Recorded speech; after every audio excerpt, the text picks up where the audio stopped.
One of our lovely Facebook group members asked me, how do I handle setbacks in my affair recovery? So the first step is to really acknowledge how painful it can be to be cheated on. It can awaken many insecurities, many wounds, feeling that you're going to lose something very precious to you, your relationship, your partner, feeling not good enough, feeling that your life as you know it is completely threatened.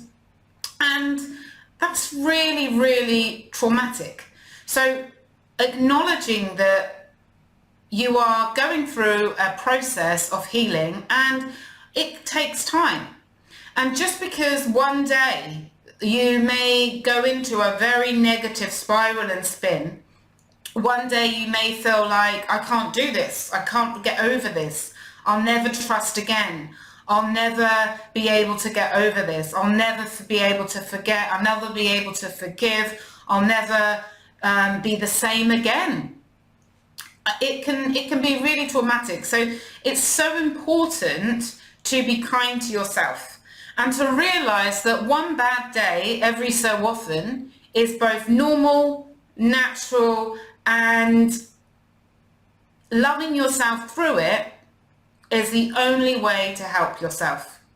Loving yourself, working on your self-esteem, realizing that you are worthy of love, you are worthy of a faithful, supportive relationship, you are worthy of having a great relationship, and you're taking the steps to do that, to have a healthy relationship in the future. Whether you're working with your partner and you're overcoming that affair recovery together, or you've decided that you want to go on your own journey, or it's been decided for you that you are going to go on your own journey, and you take the steps to heal. And it's always about progress, not perfection.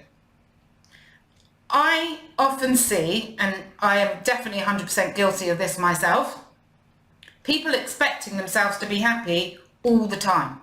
It's unrealistic to be happy every single day. It's just not feasible. We do have days where we wake up and we feel grumpy, where we wake up and we feel tired, where one day we just feel like, God, I'm not really enjoying what I'm doing. I'm not really enjoying today. I'm not really enjoying my life right now. This is natural and normal. And this doesn't mean that you're not going to recover. It doesn't mean that whatever decision you've decided for you is the wrong decision. It just means that you're having a difficult day. And that's perfectly natural, normal, and okay. And what to do when you're in those dark moments, when you're feeling really sad, really hurt, allow yourself to just cry it out. You can journal. You can have a self-love day. I like to say to people, treat yourself like you've got the flu on those days. And what would you do if you had the flu? Maybe you would get into bed with a nice hot chocolate and some marshmallows and read a book. Maybe you would watch some feel-good positive movies or some comedy. Maybe you would call your friends and have a nice chat with your friends or family. What would you do if you just were going to love yourself for that day? Because unfortunately there will be bad days. It doesn't mean you haven't healed. It doesn't mean that what you're doing is not supporting you. It doesn't mean that you're always going to feel bad and you're never going to recover. Be kind and loving to yourself. It's the only way to get through being cheated on. And also take actions towards a relationship.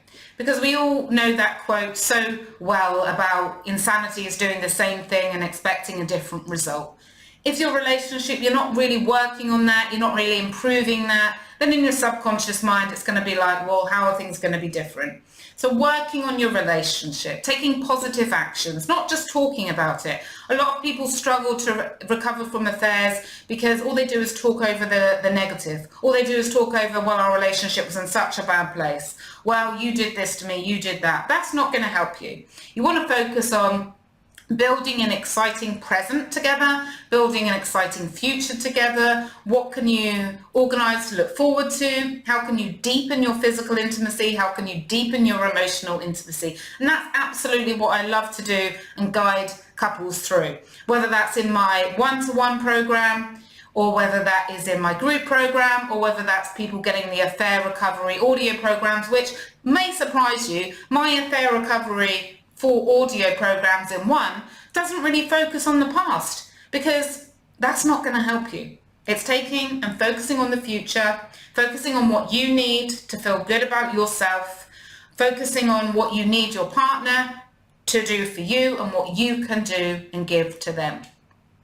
Hope this is useful. I'd welcome any comments below, and if you want to join the Facebook group and you haven't, the link is below. And also, of course, if you have any questions for me, if you want to find out more about working with me, you can visit my website, nicolabeer.com. Thanks.